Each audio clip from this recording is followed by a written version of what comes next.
জনগণের দোরগোড়ায় স্বাস্থ্যসেবা পৌঁছে দিতে বড় পরিসরে অবকাঠামো উন্নয়ন ও জনবল নিয়োগের পরিকল্পনা নিয়েছে সরকার। একই সঙ্গে স্বাস্থ্য খাতে বরাদ্দের শতভাগ কার্যকর ব্যবহার নিশ্চিতেরও ঘোষণা দিয়েছেন স্বাস্থ্য ও পরিবার কল্যাণ মন্ত্রী সরদার মোহাম্মদ সাখাওয়াত হোসেন। বুধবার রাজধানীর আন্তর্জাতিক মাতৃভাষা ইনস্টিটিউটে স্বাস্থ্য অর্থনীতি ইউনিট ও পিপিআরসির এক গবেষণা প্রতিবেদন প্রকাশ অনুষ্ঠানে এসব কথা বলেন মন্ত্রী। তিনি জানান, উপজেলা পর্যায়ে সব 50 শয্যার হাসপাতালকে 101 শয্যায় উন্নীত করা হবে এবং সেখানে আধুনিক প্যাথোলজি সুবিধা সহ প্রয়োজনীয় সেবা নিশ্চিত করা হবে।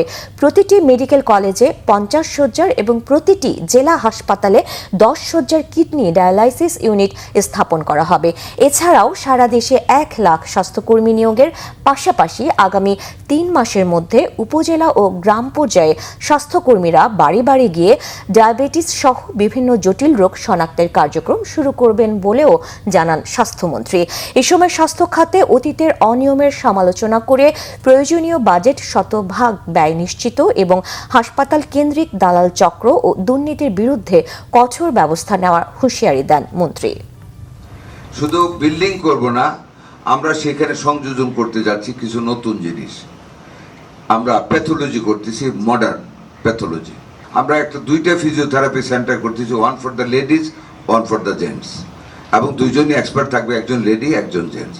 দেয়ার বি ব্রেস্ট ফিডিং সেন্টার ওইখানে থাকবে। আমরা টেকনিশিয়ান রেডি করে আমরা এখন যে নতুন বিল্ডিংগুলি করতেছি, we are keeping space for kidney dialysis. 10 bedded kidney dialysis shall be established in Upazila level also, inshallah.